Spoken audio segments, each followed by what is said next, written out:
The demolition crew was scheduled for Monday morning. By Friday, the old Whitmore estate, a crumbling Victorian mansion perched on the edge of Willowcrest. Its once grand towers, now sagging with 3 decades of neglect, would be reduced to rubble, making way for a row of modern condominiums. Marcus Reyes had exactly 1 weekend to clear out anything worth salvaging.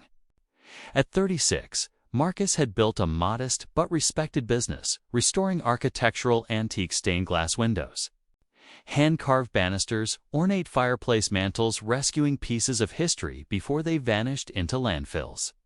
The Whitmore estate, abandoned since 1996 after some scandal the locals still whispered about but never fully explained, was his final chance to salvage something beautiful before the wrecking ball arrived.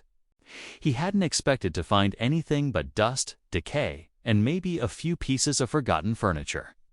He certainly hadn't expected to find a mystery.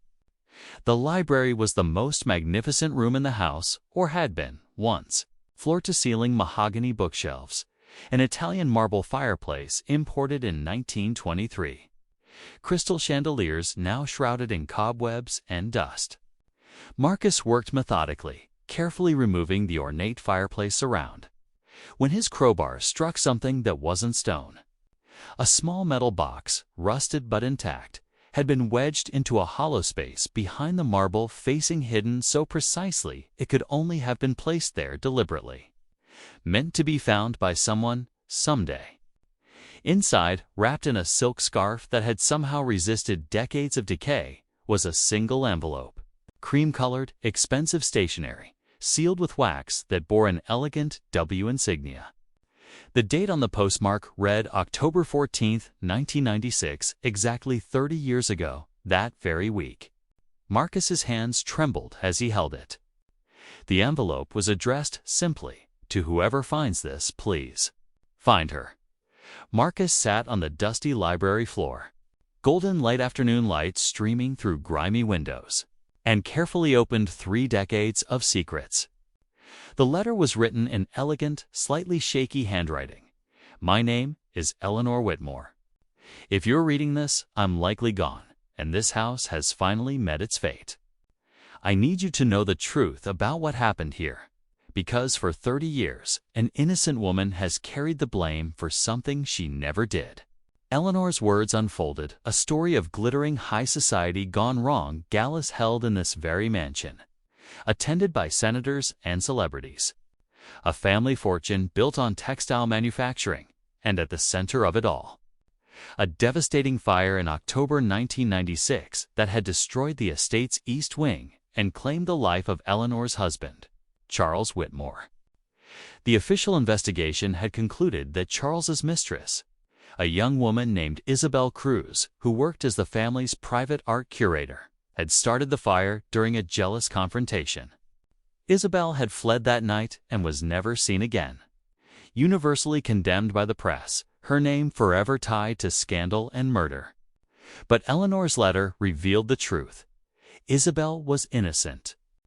Charles started that fire himself, tempting to destroy evidence of his fraudulent business dealings, evidence Isabel had discovered and threatened to expose.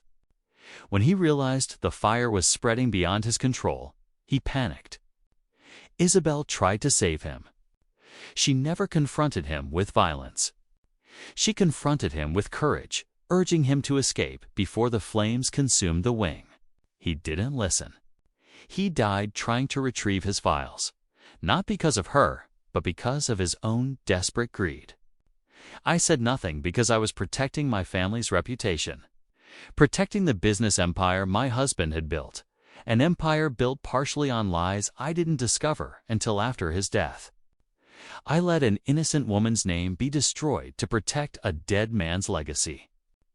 This cowardice has haunted every single day since. I've spent 30 years trying to find Isabel Cruz to make this right, but she vanished completely, understandably terrified of a justice system that had already condemned her. I'm dying now, and I cannot take this secret to my grave. Please, whoever finds this, help me find her. Help me give her back her name." Marcus's hands shook as he finished reading. This wasn't just historical curiosity. This was a chance to correct 3 decades of injustice for a woman who might still be alive, still carrying the weight of a crime she never committed. He photographed the letter, preserved the original in an archival sleeve, and began what would become an obsessive week-long investigation. Using old newspaper archives, Marcus discovered that Isabel Cruz had indeed been a rising star in the art world before the scandal yelled shaded. Brilliant, specializing in Renaissance restoration. The scandal had erased her professional reputation entirely. Every article painted her as a manipulative gold digger, a dangerous woman who'd seduced a married man and murdered him in a jealous rage. Marcus reached out to art restoration networks, historical societies, immigration records. For 3 days, he hit dead end after dead end. Isabel Cruz seemed to have vanished as completely as Eleanor's letter suggested. Then, on the 4th day, a breakthrough. A small gallery in Barcelona, Spain. Run by a restoration specialist named Isabella Cruzero, a name close enough to trigger Marcus's instincts. The gallery was tucked into a narrow cobblestone street in the Gothic Quarter. Its windows displaying exquisitely restored Renaissance paintings that spoke of extraordinary talent. Marcus had spent his savings on a flight to Barcelona. Driven by an urgency he couldn't fully explain, perhaps recognizing that some injustices demand action, not just documentation. The woman who greeted him was elegant, 60-something, with silver-streaked dark hair and eyes that held decades of careful guardedness. When Marcus mentioned Eleanor Whitmore's name, something shifted in her expression, recognition, fear, and something else. Exhausted hope.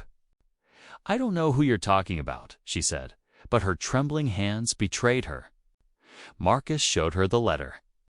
Isabel Cruz, for it was undeniably her, read Eleanor's words with tears streaming down her face. 30 years of unjust suffering finally acknowledged.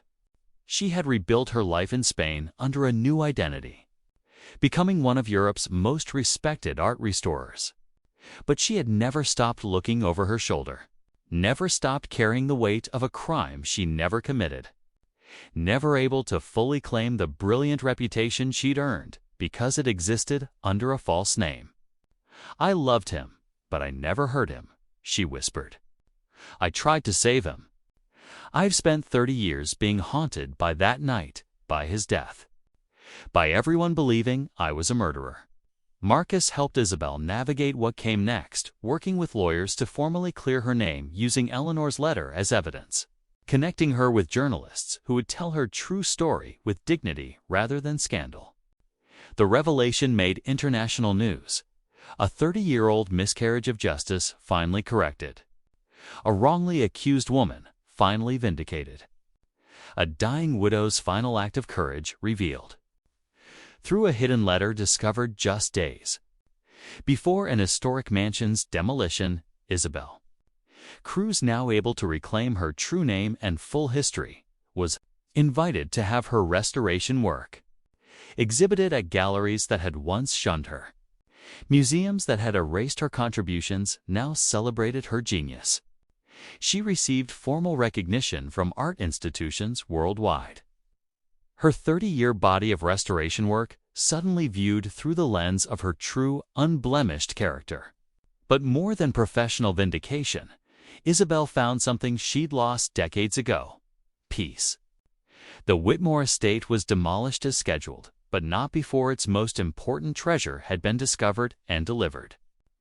Eleanor Whitmore, who passed away just 2 months after writing her letter, never learned that her final act of courage had succeeded in finding Isabel and restoring her name. Marcus Reyes, who had entered that crumbling mansion looking for architectural salvage, walked away having salvaged something far more valuable: justice, truth, and a woman's stolen identity restored to her. Isabel and Marcus remain close friends today. She often says that hidden letter, protected for 30 years behind cold marble and dust, proved something profound: that truth, no matter how deeply buried, refuses to stay silent forever. Sometimes it simply waits for the right person to listen. Some houses hold more than memories. Marcus often reflects. Sometimes they hold redemption, waiting patiently for someone brave enough to look beneath the surface.